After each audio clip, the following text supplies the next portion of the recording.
తెలుగు సినీ నటుడు రాజేంద్ర ప్రసాద్ ఇంట్లో విషాదం నెలకొంది. ఆయన కుమార్తె గాయత్రి గుండెపోటుతో కన్నుమూశారు. గాయత్రి వయసు 38 సంవత్సరాలు. ఆమెకు ఒక కూతురుంది. నిన్న రాత్రి అనారోగ్యానికి గురైన గాయత్రిని హైదరాబాద్లోని ఐఏజీ హాస్పిటల్కి తరలించారు కుటుంబ సభ్యులు. అయితే గుండెపోటు రావడంతో ఆమె తుది శ్వాస విడిచింది.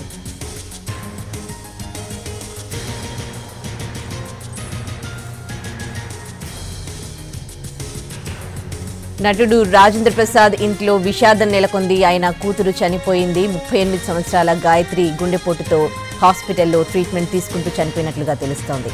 ఇక ఇదే అంశానికి సంబంధించి మా ఫిల్మ్ రిపోర్టర్ ఫణి మరింత సమాచారం అందిస్తారు. ఫణి,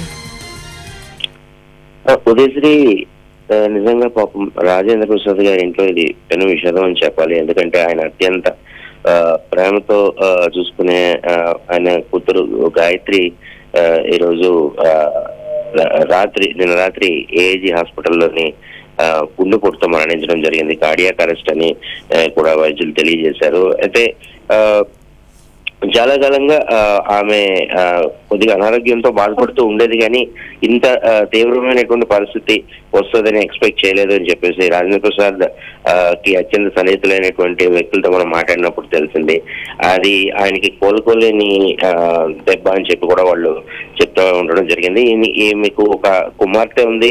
ఇటీవల కాలంలో వచ్చిన మహానటి అనేటువంటి చిత్రంలో ఆ అమ్మాయి చిన్నప్పటి సావిత్రి క్యారెక్టర్ కూడా చేయడం జరిగింది.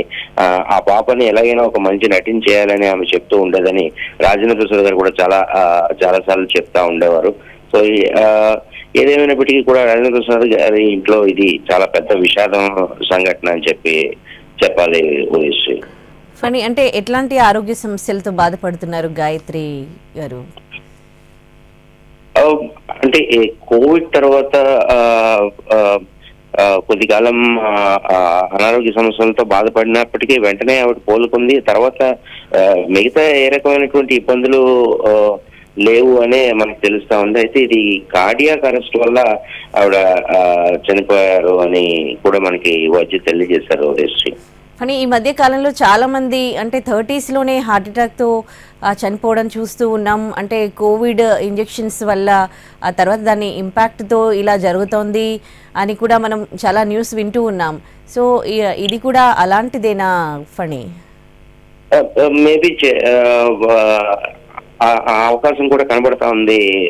ఎందుకంటే ఇటీవల కాలంలో చాలా సంఘటనలు ఇటువంటి బయటికి రావడం జరిగింది. బట్ ఈమె చాలా ఎర్లీ ఏజ్ లోనే, అంటే 38 సంవత్సరాల్లోనే కార్డియాక్ అరెస్ట్ తో చనిపోవడం నిజంగా చాలా బాధాకరం. బట్ అది ఈ కోవిడ్ ఆఫ్టర్ ఎఫెక్ట్స్ వల్ల లేకపోతే ఇంకేంటా అనేటువంటిది మనకి ఇంకా తెలియాల్సి ఉంది. ఇంటికి తీసుకొచ్చారా ఫణి? ఇప్పుడు ఎయిర్పోర్ట్ లో జరుగుతా ఉన్నాయి. మొత్తం అందరూ కూడా అక్కడి నుంచి బయలుదేరి ఆమె ఇంటికి పార్థివాన్ని తీసుకొని వచ్చే ప్రయత్నాలు జరుగుతూ ఉన్నాయి. Right, thanks for the updates Phani. Senior నటుడు రాజేంద్ర ప్రసాద్ ఇంట విషాదం నెలకొంది. ఆయన కూతురు చనిపోయింది. 38 సంవత్సరాల్లోనే గాయత్రి కార్డియాక్ అరెస్ట్తో కన్నుమూశారు.